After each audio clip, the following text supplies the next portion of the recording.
Hello, everyone. I am back. It has been months since I filmed, and I am just getting used to it. I have really enjoyed my time away. I will do a full on life update, whatever you want. Just let me know down below if you actually have any interest in that. But for today, what I thought I would do is just show you basically the makeup application I've been relying on very heavily all summer. And I will list all the products down below. I didn't want to do a bunch of like cutscenes with the information on the screen. So everything will be listed down below, but I will talk about them as we go through. Basically, I have been doing a very stripped down, very simplified makeup application that has just been my wheelhouse all summer. I have done a lot of outdoor activity, so I wanted easy makeup, easy to put on in the morning, easy to take off at night, and this fits the bill. So I started off with the Maybelline 4-in-1 Glow Perfector. It honestly doesn't really have anything in the way of coverage, but it really just makes my skin look very hydrated and healthy. And I love the amount of glow that it gives me. And then the concealer I've been using is the Joeur Essential High Coverage Concealer. I don't know that I would purchase it again. I don't really like the stick formulation, but the concealer itself, when they say high coverage, they are not messing around. This tackles my dark circles, really hides that discoloration on my lids. This one lasts all day. It doesn't crease. It doesn't look dried out and cakey. So it is definitely a win in my books. So while I feel I can get away with no foundation coverage, I definitely am looking for coverage underneath my eyes because I do have a lot of dark circles under there. And then just to bump up that glow just a little bit more, I use a little bit of this highlighter from Rare Beauty. Again, I will list it down below. I am recording at my desk and I can't for the life of me remember the name of this shade, although I think it's Mesmerize, but I will confirm that. And again, it'll be in the description box below. I just put a small amount. This goes from 0 to 60 really quickly. And again, I'm just trying to keep it very realistic looking, but sort of like my face, but enhanced. That is sort of the look I'm going for here. So just blend that all out. And then using this blush here from Makeup by Mario, you can see the dent that I have in there. Again, this has been a heavy hitter all summer. There's a few I've been rotating through, but this one is the one that I find myself reaching for the most. And I'm using one of the Rare Beauty, I think it's called Pinch Blush Brush to apply. It is, as you can see, very filthy, and that's because I've also been relying very heavily on this brush. I've just really enjoyed the cut of it.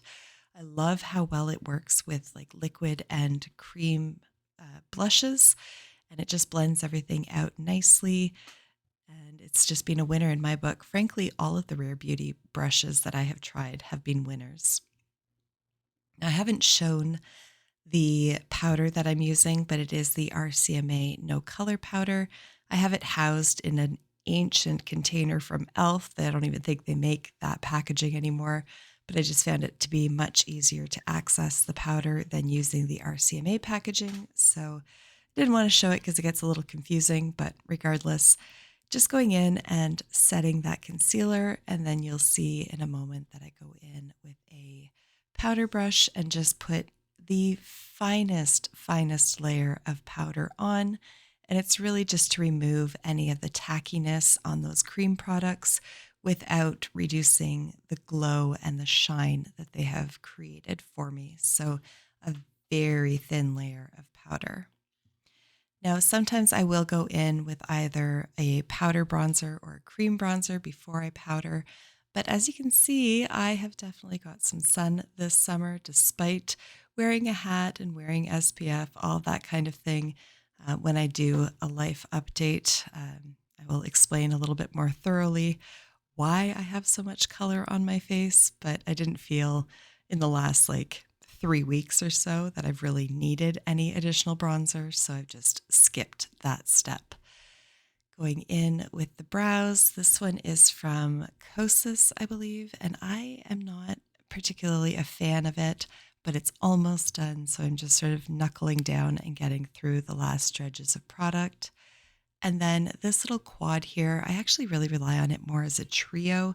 You'll see I only apply 3 shadows as we go through this, but it's just so easy for these like simple everyday looks. I just go in with that lightest matte shade, and as you can see, I'm just applying it all over my lid and then blending it up towards my brow bone as well.